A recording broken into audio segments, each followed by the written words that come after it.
I think Susan Collins had it right. You know, and Merrick Garland was denied a vote, and I think that was wrong. He should have had a vote. But he's not 180 degrees out of phase with Judge Kavanaugh, soon to be Justice Kavanaugh. He's 90 degrees. They're 90 degrees together. They're 10 degrees out of phase. So all this talk about overturning Roe v. Wade, that's not the way the court works. They don't get together and say, oh, let's return to Roe v. Wade and overturn it. You know, having a conservative on the court, it means that we do look at precedent. We don't upend the court. We look at past decisions. And as Kavanaugh has said, Roe v. Wade is established law. I disagree with it.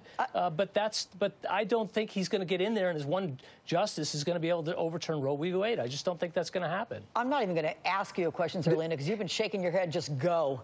You know, I love Rick, and we come on every week, and we have ideological differences, but I have to push back strongly.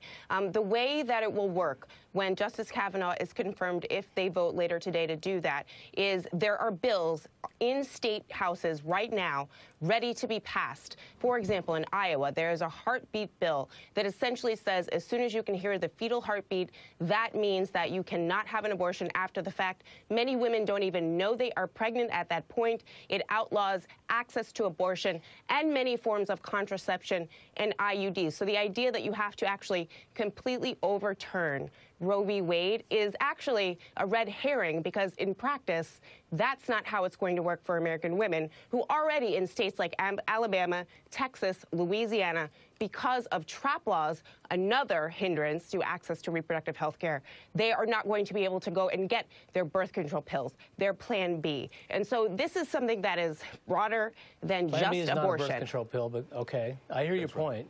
It affects birth control pills because Republicans have actually put that in the category of an abortifacient.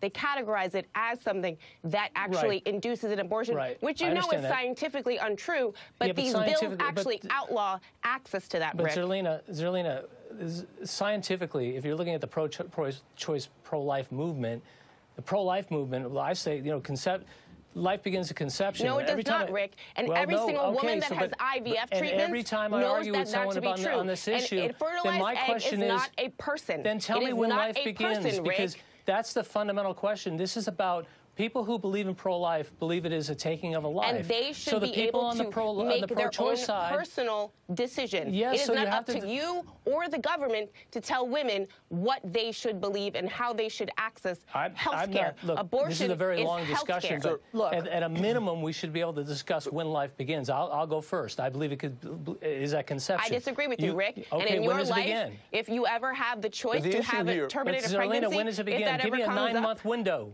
Give me a month. Give me a week. Give me something. When does it begin? Viability. The court has already established when what's viability? A child who's preemie who comes out is less viable than a child who's Do we call a fertilized egg in a petri dish when somebody is getting IVF a baby? No, we don't. No, we don't. That's disagree. There are so many voices going right now, and a very heartfelt and passionate and important discussion about the court.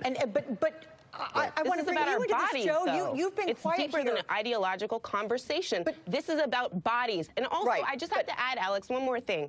You know, this conversation about abortion, it is not separate and distinct from the conversation about sexual assault. I'm a survivor of sexual assault. I've actually had to go and get Plan B to ensure that I did not have to have my rapist child. And in 30 states, the rapist can actually sue for parental rights and child custody in the year 2018, Alex. And so the idea that this conversation is theoretical and that we should have an ideological conversation on air when it actually is something that has to do with my physical bodily autonomy, it's disgusting to me. Okay, look, I'm going to have that be the last word and just tell you, Zerlina, as a friend, that when I just heard that, I just got a zing to my heart because the pain of what you had to endure. That said, Joe, you've been quiet here.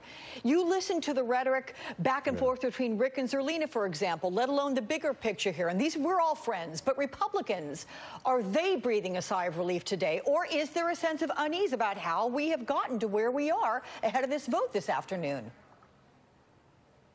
Well, I'm a Republican. I'm also an African-American. I'm a black man. If I get stopped by a police officer, he's more likely going to see, or she is going to see me more likely as an African-American than they are as a Republican. So what I care about is having a court that doesn't tilt left or tilt right, but just tilts toward justice and fairness. And I want justices who are not left-leaning or right-leaning or Republican-inspired or Democrat-inspired, but rather people who are just justice-inspired.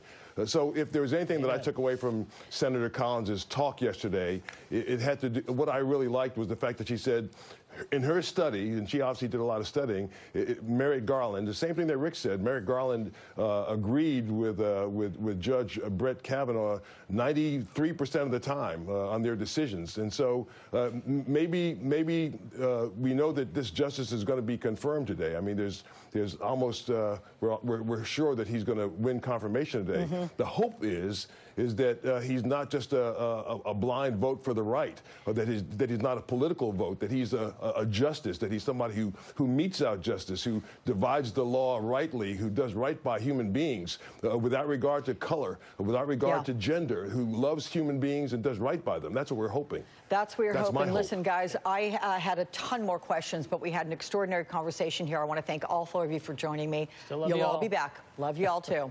Coming up.